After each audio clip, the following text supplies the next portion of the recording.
Western Conference a little bit different right now because there's a lot of teams still in the mix. 2 teams, Nuggets, Clippers, not yet eliminated. And outside of the top 3 seeds, the order is totally up for grabs. Tom, we could be talking about a completely different playoff picture for the Western Conference come tomorrow because the Spurs, the Jazz, the Pelicans, the Thunder, and the T-Wolves are all within 1 game of each other. So we could have a completely different playoff picture as we go. This is wild. I've never seen anything like this. And also, mind you, the Nuggets are only 1 game back of the 8th as well. So they could end up making the playoffs, and the Spurs could end up missing it, or the T-Wolves could end up missing it, and then the Pelicans could be out of the playoffs.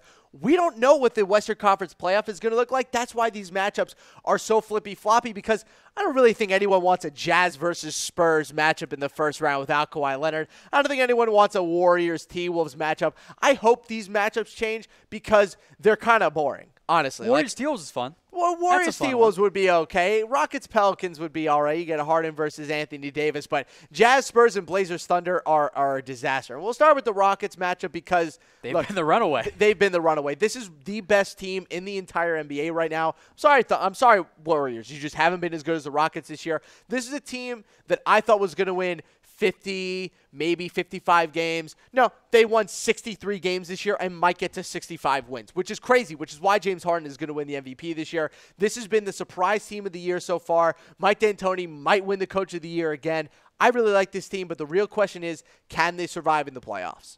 The Pelicans present an interesting matchup because Anthony Davis is doing everything he can to kind of will his team to get into the playoffs as the 8th seed or even higher, but they are very much on the bubble right now. For the Pelicans, they got to win games. All these non-top 3-seeded Western Conference teams have to start winning. You know what ended up happening is that Anthony Davis got tired. Anthony Davis had a huge burst of energy right after the All-Star break, and they were starting to win games like nobody's business. They were on these crazy tears, and then all of a sudden, Anthony Davis started to get a little bit tired, and the team started to lose a lot more games. I think that this Pelicans team, it revolves around Anthony Davis, so if he's getting tired, the rest of the team is going a lot slower. This team is going to get run off the floor by the Rockets in the first round.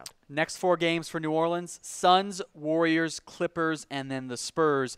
Those last 2, super critical ones for their playoff chances there. That Spurs game might honestly decide who ends up making the playoffs. All right, Utah Jazz have played very well as of late and have got their way up to the 4 seed. Of course, that's a little bit deceptive because the 4 seed is separated by a game from the 8th seed. Yes, exactly. Just like we talked about, the Jazz tomorrow could be the 7th seed taking on the Warriors in the first round. We really don't know. But this is a really good Jazz team. They found a great center in terms of Rudy Gobert and Ricky Rubio. Favors has been nice, and obviously Donovan Mitchell, who you talk to a lot of people, they think he should be Rookie of the Year. I'm still on the Ben Simmons train, but this is a good Utah Jazz team. They've been a lot of fun to watch this year. Gobert is probably going to win the Defensive Player of the Year, so you got to find a way with the Utah Jazz for them to not play the Warriors or the Rockets in the first round. They can beat the Spurs, and I think they can also upset the Blazers. But if they take on the Warriors or the Rockets in the first round, they're in big trouble. Jazz next 4 games, their final 4: Clippers, Lakers, Warriors, and the Blazers. Those first 2 are the ones that they're going to have to win.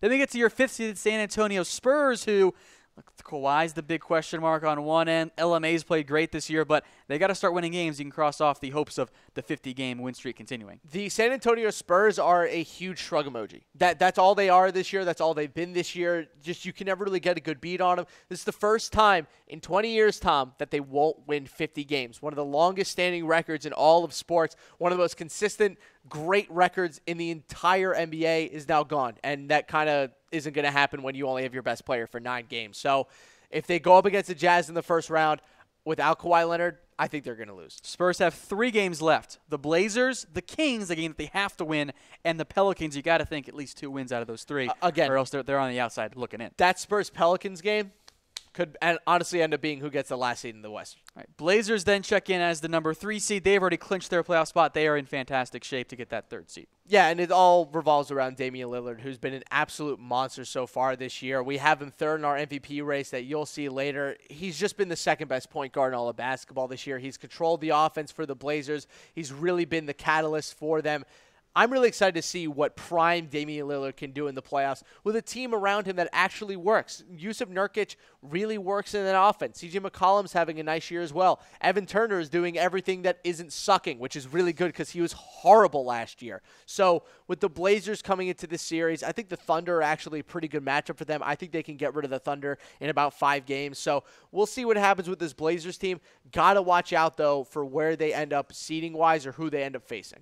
Thunder check in as that 6th seed as things sit right now. 3 games left for them. The Houston Rockets, that's going to be a tough one. Mm-hmm. The Heat, and then the Grizzlies, a game that, well, home game, they should definitely win that one. But they got to win at least one of those, maybe 2 of them. Perfect timing for Paul George to forget how to shoot the basketball 3 games before the playoffs start. They've been interviewing like, hey, Paul George, what's wrong with your jump shot? And Paul George just goes, I don't know. It just feels weird, which is not what you want to hear from the second best player on your entire team going into the playoffs as a bottom 3 or 4 seed at this point. This Thunder team, this is what they deserve. This is what they've been doing all season long. They've been completely outmatched. Billy Donovan hasn't been able to control the team. They let Melo have too much control in the second half, which I told you was going to end up happening. You're right. And this Thunder team, they're getting what they asked for.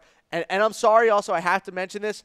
Russell Westbrook has been one of the worst late-game shooters in the entire NBA. He's had air balls. It's been really weird. And he cannot shoot threes right now. He's one of the worst three-point shooters in basketball. Warriors are the number 2 seed as things sit right now, and, well, they're going to end up with that number 2 seed. That's actually locked in for them.